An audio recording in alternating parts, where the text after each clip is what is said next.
My father gave the firm to my useless brother because I'm a woman. But when I faced him in court, his legacy crumbled before everyone's eyes. My father gave the law firm to my incompetent brother just because I'm a woman. So, I took him to court, and what happened there changed everything. I'm Catherine Mercer. I'm 26 years old, a Harvard-educated lawyer, and the daughter of Henry Mercer, owner of Mercer and Associates, one of the most powerful law firms in Dallas. My entire life has been about proving myself, excelling in school, debating my way to the top, graduating with honors, so I could follow in my father's footsteps. But standing there in his office, surrounded by the smell of leather and cigars, I felt my world shift. It didn't matter how hard I worked or how much I loved the law. To him, I was just his daughter, someone who was supposed to marry well and stay out of the way. "You can't be serious, Dad," I said, my voice trembling as I stared at him across his massive mahogany desk. My father leaned back in his leather chair, calm and composed as always, and let out a slow exhale. "This is not up for discussion, Catherine," he said, setting his cigar in the ashtray like the conversation was already over. My fists clenched at my sides, but I refused to back down. "So that's it?" I asked, my words sharp. "You'd rather hand everything over to Grant, someone who doesn't even care, than let me prove myself, all because I'm a woman?" He didn't even flinch. "This firm is for your brother to manage, Catherine," he said firmly. "You've done well with your education, and you'll make a fine wife one day, but this is not your place." I looked him straight in the eye, my voice steadier now. "Grant doesn't care about this firm, Dad. He's reckless.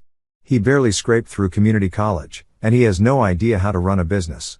You know that as well as I do." My father sighed, rubbing his temple like I was the one being unreasonable. "Grant will learn. He's my son, Catherine.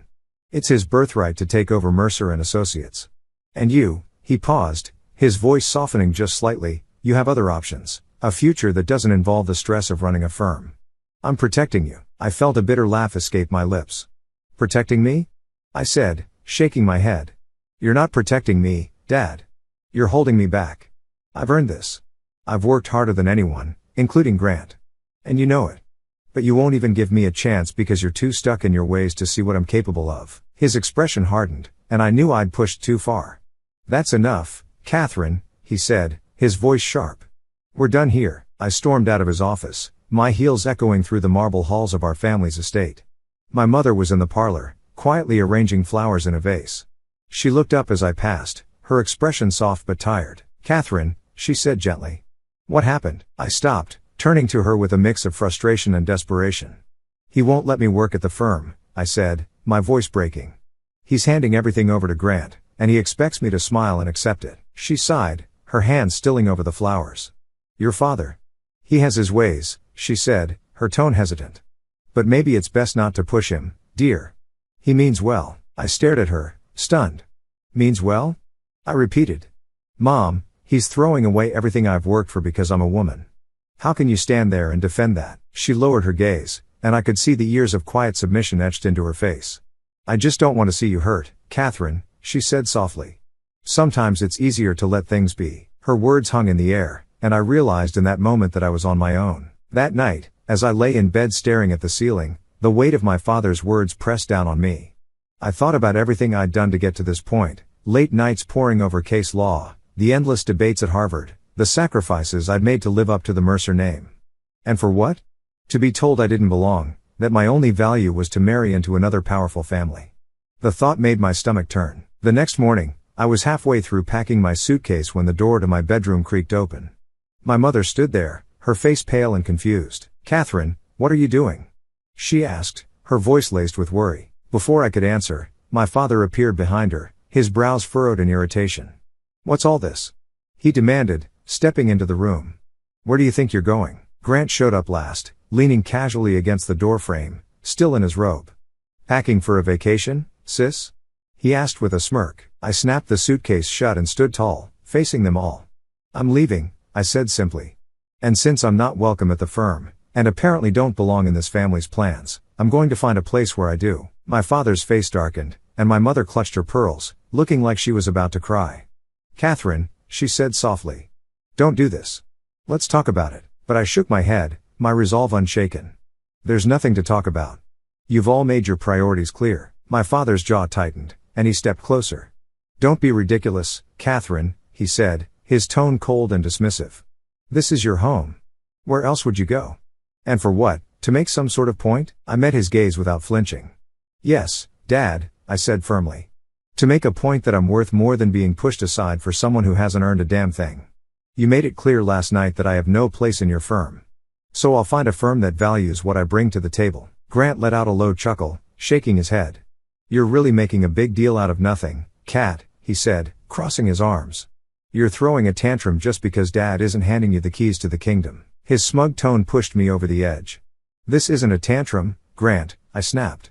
It's me taking control of my life, something you've never had to do because everything's been handed to you. My father raised a hand, silencing us both. Enough, he said sternly. Catherine, you're not leaving. You belong here with your family. I shook my head, picking up my suitcase.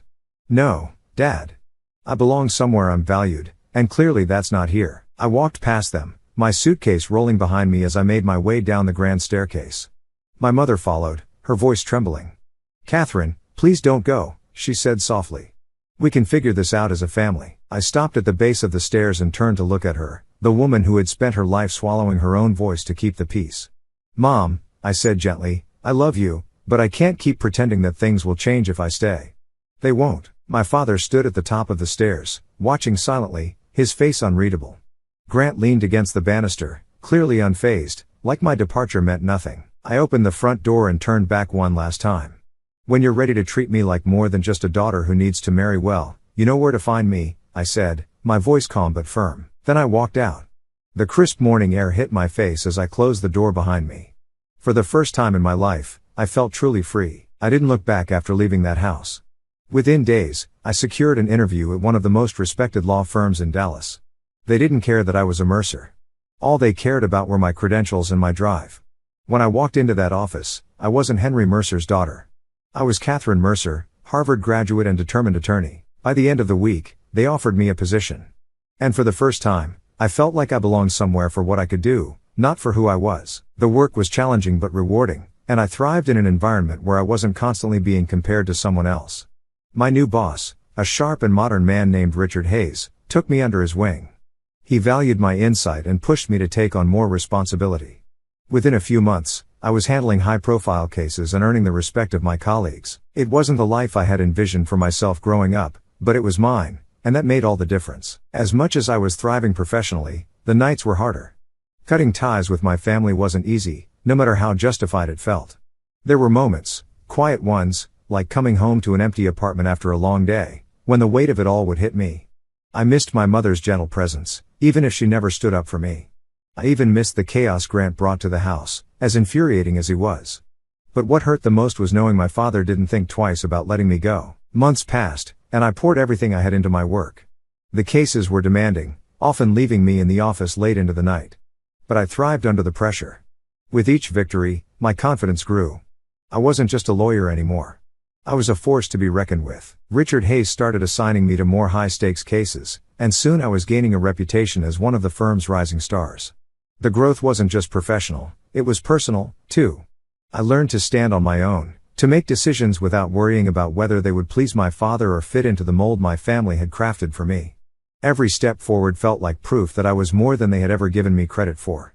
I wasn't just Henry Mercer's daughter. I was Catherine Mercer, and I was making a name for myself on my own terms. One afternoon, Richard called me into his office. It was spacious but unpretentious, a reflection of the man himself. He gestured for me to take a seat and leaned back in his chair, his piercing blue eyes studying me intently. Catherine, he began, his tone measured. I have a case I think you're ready for. It's high stakes, complicated, and it's going to put you in the spotlight. I nodded, intrigued. What's the case? I asked, leaning forward slightly. He hesitated for a moment, then continued. We're representing a client in a major litigation against Mercer and Associates. They're suing your father's firm for negligence in a contract dispute. The stakes are enormous, and the case is gaining attention. He paused, watching my reaction closely. The words hit me like a ton of bricks. My stomach tightened, and for a moment I couldn't speak. You want me to represent someone suing my father's firm? I finally said, my voice steadier than I felt. Richard nodded. I know it's personal, Catherine, but that's exactly why I want you on this. You know how Mercer and Associates operates, and you're one of the sharpest lawyers we have. If anyone can win this case, it's you. I took a deep breath, trying to process what he was asking. Richard, I said slowly, you realize what this could mean for me personally and professionally. This isn't just another case. It's my family." He leaned forward, resting his elbows on the desk. "I understand that," he said firmly. "This is your chance to show what you're capable of, to take on the people who underestimated you and prove them wrong. Think about it, Catherine. This could be the defining case of your career." I sat back in the chair, the weight of the offer settling heavily on my shoulders. "This is a lot to take in," I said, my voice quieter now. Richard nodded, his expression understanding. "I don't expect you to decide right here and now. It's a big ask, Catherine, and I know how personal this is for you." I met his gaze, grateful for his patience. "Would it be all right if I sleep on it?" I asked, my tone more measured. "I need to think about how this could affect everything, not just my career, but..." I trailed off, unsure how to finish the sentence. "Take all the time you need," Richard said, his voice steady. "But don't take too long. We need to move fast on this, and I want you on the team. Let me know by the end of the day tomorrow." That night, I couldn't sleep. I lay in bed, staring at the ceiling, my mind racing with everything at stake. Taking the case meant going up against my father, the man who had dismissed me and handed everything to Grant without a second thought. It also meant going head to head with my family's legacy, the name that had opened so many doors for me, even as it closed others. But it also meant proving once and for all that I could stand on my own, even if it meant burning the last remaining bridge to my family. For 2 days, I went back and forth, weighing the risks and rewards. I thought about my father's cold dismissal of everything I'd worked for, about my mother's quiet resignation, and about Grant's smug sense of entitlement. But I also thought about the chance to show everyone, that I wasn't just Henry Mercer's daughter. By the end of the second day, I made up my mind. I walked into Richard's office the next morning, my shoulders squared and my voice steady. "I'll take the case," I said simply. His face lit up with approval. "I knew you would," he said with a grin. "Now, let's get to work." The day of the first litigation proceeding arrived, and the tension in the air was palpable. As I entered the courtroom, I clutched my briefcase tightly, my heels clicking against the polished floor with every step. My client walked beside me, confident in my abilities, but all I could think about was the moment I knew was coming. As I approached the front of the courtroom, I saw them, my father and Grant, sitting at the opposing table. Their faces turned toward me, and as soon as our eyes met, I felt their shock hit like a tidal wave. My father's jaw tightened, his eyes narrowing as recognition dawned. Grant's mouth fell open slightly before he quickly masked his surprise with a smug smirk, though I could see the unease in his expression. I set my briefcase on the table and met their stares head on. I wasn't going to look away or falter. I was here to do a job, and nothing, not their surprise, not their disapproval, was going to throw me off. For a brief moment, my father's gaze softened, but he quickly composed himself, leaning over to whisper something to Grant. I didn't care what he said. I was ready. As the proceedings began, I slipped into my role seamlessly. Every motion, every argument, every document I presented was executed with precision. I kept my tone calm, my demeanor collected, and my focus solely on the case. When the judge addressed me, I responded with confidence, never faltering under the weight of my father's presence or Grant's smug glances. I wasn't Catherine the daughter or sister in that room. I was Catherine Mercer, attorney for the plaintiff, and I intended to win. Even when Grant fumbled through his arguments, clearly unprepared, I didn't let it show on my face. I treated him as I would any opposing counsel, with respect but zero leniency. Every time he misspoke or misrepresented a fact, I countered with clarity, backing up my points with solid evidence and case law. My father sat quietly for most of it, his expression unreadable, but I could feel his eyes on me. It didn't matter. I wasn't there to earn his approval anymore. I was there to do my job, and I was doing it well. After a few sessions, it became painfully obvious, at least for my father and Grant, that I was dominating the case. Every argument Grant brought to the table crumbled under the weight of my counterpoints. His inexperience was glaring, and my preparation left him scrambling for answers he didn't have. My father tried to step in once or twice, but even he couldn't salvage the damage Grant had done. The tide was turning fast, and everyone in the room knew it. By the fourth session, their side proposed a settlement. I could see the frustration etched into my father's face as their counsel approached mine with the terms. After a few back and forth adjustments, we agreed to a resolution that heavily favored my client. As the paperwork was signed, I caught my father glancing at me from across the room. He looked defeated, maybe even regretful. Grant, on the other hand, avoided my gaze entirely, staring at the table like a chastised schoolboy. I didn't say a word to either of them. My work here was done, and I had proven exactly what I'd set out to. Usually, when a session ended, I would stay behind to wrap up with my client and exchange pleasantries with the other lawyers. It was something I always did, a small gesture of professionalism and respect, regardless of how contentious the case might have been. But this time, there was no opportunity. My father and Grant had already gathered their things and left the room without so much as a glance in my direction. No handshake, no word of acknowledgement, not even a curt "well done." It stung more than I wanted to admit. Even after everything, a part of me had hoped for some kind of recognition, some small sign that they'd seen what I was capable of and respected it. Instead, they walked away silent and defeated, leaving me standing there with the weight of unfinished business pressing on my chest. I took a deep breath, brushed it off, and refocused on my client. I had won the case. That was what mattered. That evening, back at the firm, my colleagues greeted me with applause as I walked through the doors. Richard was the first to approach, clapping me on the shoulder with a proud grin. "Well done, Catherine," he said, raising a glass of champagne. "You were flawless in there. That settlement is a big win for us, and your client couldn't have asked for a better advocate." The team had set up a small celebration in the break room, complete with drinks and hors d'oeuvres. My client even stopped by to express their gratitude, shaking my hand firmly. "You were incredible, Catherine," they said. "We couldn't have done this without you." For the first time that day, I let myself smile. Surrounded by people who valued me for my skills and hard work, I felt a sense of accomplishment that no words from my father or Grant could have given me. This was my victory, and I owned it. Later that night, alone in my apartment, the glow of the city lights filtered through the blinds as I sat by the window with a glass of wine. The adrenaline from the day had worn off, and in the quiet, my thoughts drifted back to my family. I replayed the courtroom moments in my head, the way my father's face tightened with every argument I made, the way Grant couldn't even look me in the eye when it was over. I had expected them to be angry or defensive, but the silence they left me with was harder to bear. For years, I had dreamed of earning my father's respect, of proving to him that I was worthy, not just of his name, but of a place in the firm I had once idolized. And now, even after winning a case against them, I wasn't sure what I had achieved.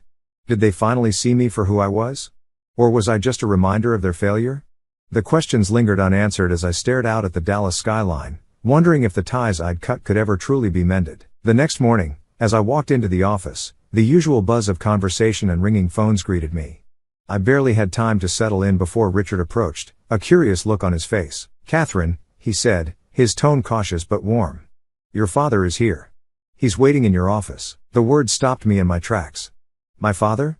I asked, trying to keep my expression neutral, though my stomach flipped. Richard nodded. "He came in about 20 minutes ago. Said he wanted to speak with you. Take your time, I'll hold your calls." I thanked him, though my mind was already racing as I made my way down the hall.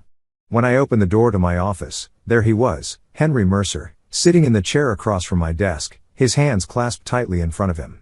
He looked up as I entered, his expression unreadable, though the slight furrow in his brow betrayed something. "Regret, maybe, Catherine," he said simply, his voice quieter than I'd ever heard it. I closed the door behind me, unsure of what to expect. "Dad," I replied, keeping my tone even. "What are you doing here?" He stood up slowly, brushing his hands down his suit jacket as though trying to steady himself. "I came here to talk," he said, his tone measured but serious. "To say some things I should have said already." I walked over to my desk, setting my bag down carefully. "All right," I said, folding my arms. "I'm listening." He hesitated, glancing out the window before turning back to me. "You were brilliant in that courtroom, Catherine," he began, his voice softening. "I've seen a lot of lawyers in my time, some of the best in the business, and what you did. It was remarkable. You were prepared, professional, and relentless. You left no doubt about who the better lawyer was." His words caught me off guard, but I kept my expression steady, waiting for him to continue. "I've spent so much of my life believing that legacy meant keeping things the way they used to be," he said, his voice tinged with regret, "that a son should take over what the father built. I thought I was doing the right thing, pushing Grant to step up, even when I knew deep down he wasn't ready or willing." He ran a hand through his silver hair, sighing deeply. "But I see now that I've been wrong. You've worked harder than anyone, Catherine. You've earned everything you have, and I failed to recognize that. I failed you." I blinked, unsure how to respond. This was the man who had spent years dismissing my ambition, telling me to settle for a life that didn't match my dreams, and now he was standing here admitting he was wrong. "Why now?" I finally asked, my voice steady but cautious. "Why are you telling me this now, after everything that's happened?" He met my gaze, his blue eyes filled with an honesty I hadn't seen before. "Because I saw what you're capable of," he said simply. "And I realized I've been a fool. Grant isn't ready, and he may never be, but you've proven you have what it takes, not just to succeed, but to lead. He stepped closer, his tone almost pleading. Catherine, I'm asking you to come back, to take your rightful place at Mercer and Associates. The firm needs you. I need you. The words hung in the air, and for a moment I didn't know what to say. I had spent so long fighting for this moment, dreaming of hearing those words from him. But now that they were here, I wasn't sure if I wanted them. What about Grant? I asked finally. What happens to him? My father's face tightened, and he nodded slowly. Grant will stay, but he'll take on a role more suited to his skills. This is about you, Catherine. It's about giving you what you've always deserved. I took a deep breath, letting his words settle for a moment. I need time to think about this, I said finally, my voice calm but firm. It's not something I can decide right away. A lot has happened, and I need a few days to figure out what's best for me. My father nodded, his expression serious but understanding. Of course, he said. Take all the time you need. I'm not asking for an answer today.